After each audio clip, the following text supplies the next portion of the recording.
Hoi allemaal en leuk dat je kijkt naar Boeien. Mijn naam is Paula en ik heb het koud. Het is natuurlijk ook al bijna december. De Sint is al in het land en pakjesavond staat voor de deur. Ik vind het altijd een heerlijke tijd van het jaar. Ik word er lekker enthousiast van. Maar het is ook wel een tijd waar ik een beetje vragen over stel. Want op 5 december, pakjesavond, komt de Sint langs bij je thuis. Brengt die cadeautjes mee. Van tevoren strooit hij alles wat snoepgoed in je schoen. En dan denk ik, het is toch eigenlijk een raar verhaal. Waarom doet die man dat? Waar komt die man eigenlijk vandaan? En dan kun je misschien denken, boeien. Maar hij komt wel ieder jaar weer terug hier naar Nederland om cadeautjes in onze schoenen te stoppen. Dus ik ben weer op weg naar het Limburgs Museum. Want daar ligt in het boekendepot een heel oud boek, wel 100 jaar oud, over Sinterklaas. En dan denk ik, wow, punt 1, Sinterklaas is dus echt heel oud. Punt 2, daar staat misschien wel wat informatie in over waar die man nu precies vandaan komt. Dus op naar het Limburgs Museum. Nou, we gaan nu dus het boekendepot binnen. En hier achter mij allemaal kasten vol met boeken. En nu ben ik wel heel erg benieuwd waar dus het boek over Sinterklaas staat. Dus dat gaan we even zoeken.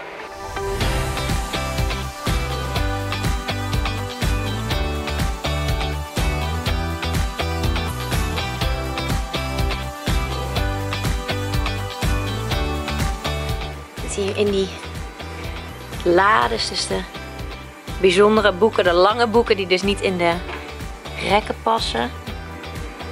En hier dus allemaal gewoon van grond tot plafond.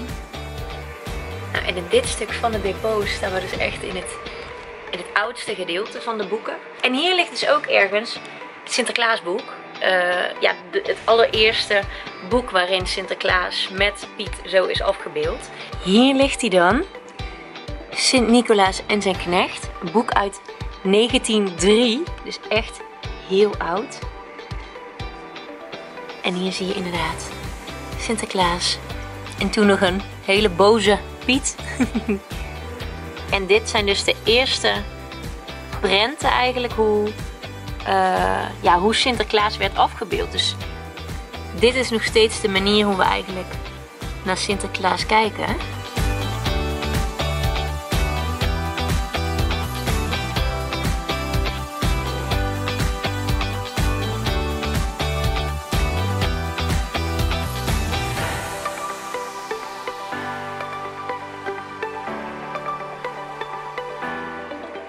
En dan komt Sint ook op bezoek. Wie zoet is, krijgt lekkers. Wie stout is, de roe.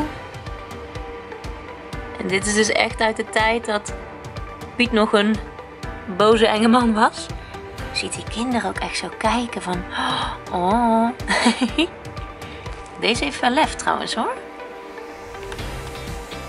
Ik vind het vooral heel erg bijzonder om te zien dat dus zo'n oud boek uit 1903, en het was een herdruk, dat dus zo'n oud boek eigenlijk nog steeds laat zien hoe wij nu tegen Sint en Piet aankijken. En het hele Sinterklaasfeest. Alleen is Piet dan gelukkig iets vriendelijker geworden.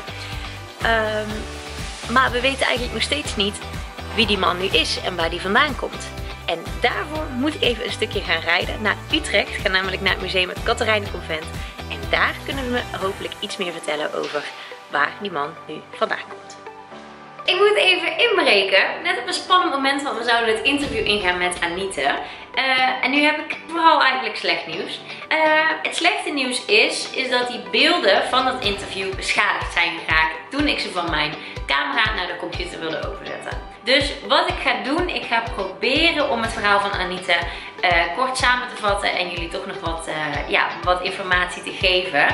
Nou, Sinterklaas is dus een oude bisschop die waarschijnlijk komt uit het gebied wat wij nu Turkije noemen. En hij was de beschermheilige van kinderen, van scholieren en ook van een goed huwelijk. En dat is misschien een beetje een vreemde en dat wist je waarschijnlijk ook nog niet. Maar waar dat dus vandaan komt, is dus het verhaal van de gouden munten. Want er was vroeger een arme man die had 3 dochters. En vroeger was het zo dat als je wilde trouwen als meisje zijnde, dan moest je een bruidsschat hebben. Dus je ouders moesten dan geld hebben en dat moest worden meegegeven aan je toekomstige echtgenoot. Je moest dus geld hebben om je dochters te kunnen laten trouwen en die arme man had dat niet. De Sint hoorde dat gejammer van die oude man en dus dat hij geldproblemen had. En dat zijn dochters dus zo geen goed huwelijk konden krijgen.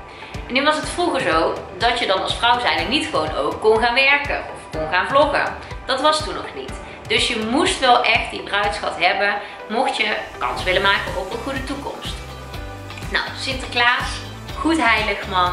Hij ging op pad in de nacht om dus iedere nacht gouden munten over de schutting te gooien bij die man en bij die meisjes. En die gouden munten belanden dan in de schoenen van de drie dochters. Zo hadden ze toch genoeg geld om dus toch tot een goed huwelijk te komen, om tot een goede echtgenoot te krijgen. En dus kans op een mooi huwelijk. Dus daarom is Sinterklaas ook de beschermheilige van een goed en gelukkig huwelijk. Wil je dus meer weten? Kijk dan even op de website van het Museum Catharijne Convent. En nogmaals, heel erg sorry dat ik jullie niet meer kan vertellen dan dit.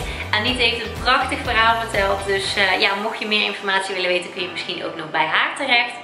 Dit is het voor mij voor deze week. Dus doe ik even een duimpje omhoog als je het een leuke video vond. En vergeet niet te abonneren op het kanaal van het Limburg Museum. En dan zie ik jullie volgende week hopelijk zonder storing en ontbrekende beelden weer terug bij een nieuw boeien. Doei!